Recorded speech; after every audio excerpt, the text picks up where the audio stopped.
আগামী জাতীয় নির্বাচনে ভোট দেওয়ার জন্য আমরা কিন্তু প্রস্তুত এবং রিক্সা শ্রমিকরা আমাদের সমাজের অত্যন্ত গুরুত্বপূর্ণ এবং বড় একটি সম্মানিত অংশ।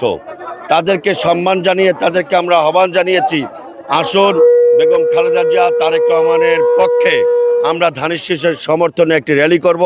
অনেক রিক্সা শ্রমিক তাদের রিক্সা নিয়ে এসেছেন, রিক্সা বন্ধু এসেছেন, তাদেরকে আমরা র্যালি করছি। আগামী জাতীয় নির্বাচনে তাদেরকে উৎসাহ প্রদান করছি। তাদের পক্ষ থেকে আমরা একটা গণজাগরণ চাই। ধানের শীষের পক্ষে তারা ভবিষ্যতে কাজ করবে।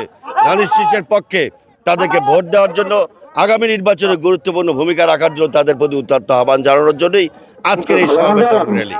এই দেশের স্বাধীনতার সার্বভৌমত্বের প্রতীক হচ্ছে ধানের শীষ।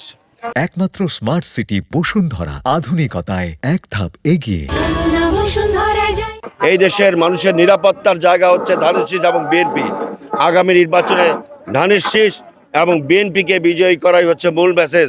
ধানের শীষ এবং বিএনপি যেখানে থাকবে রিক্সা চালক বন্ধুরা সেখানেই তাদের সিল মারবেন এবং ধানের শীষকে বিজয়ী করবেন। ধানের শীষকে বিজয় করার মধ্য দিয়েই বাংলাদেশের স্বাধীনতা, সার্বভৌমত্ব, অর্থনীতি, রাজনীতি সব কিছু নিরাপদ করা সম্ভব। বিএনপির মধ্যে কোনো ফাটল নেই, ধানের শীষের ব্যাপারে কোনো ফাটল নেই। বিএনপি এখনও যে মনোনয়ন ঘোষণা করেছে সেটা বিএনপির পক্ষ থেকে বলা হয়েছে প্রাথমিকভাবে মনোনয়ন দেওয়া হলো। চূড়ান্তভাবে বিএনপি যাকে মনোনয়ন দেবে তার পক্ষেই এই দেশের কোনো নেতাকর্মী বিভক্তি থাকবে না। তারা সকলে ঐক্যবদ্ধ হয়ে চূড়ান্তভাবে ধানের শীষের পক্ষে আমরা সকলে আছি এবং থাকব।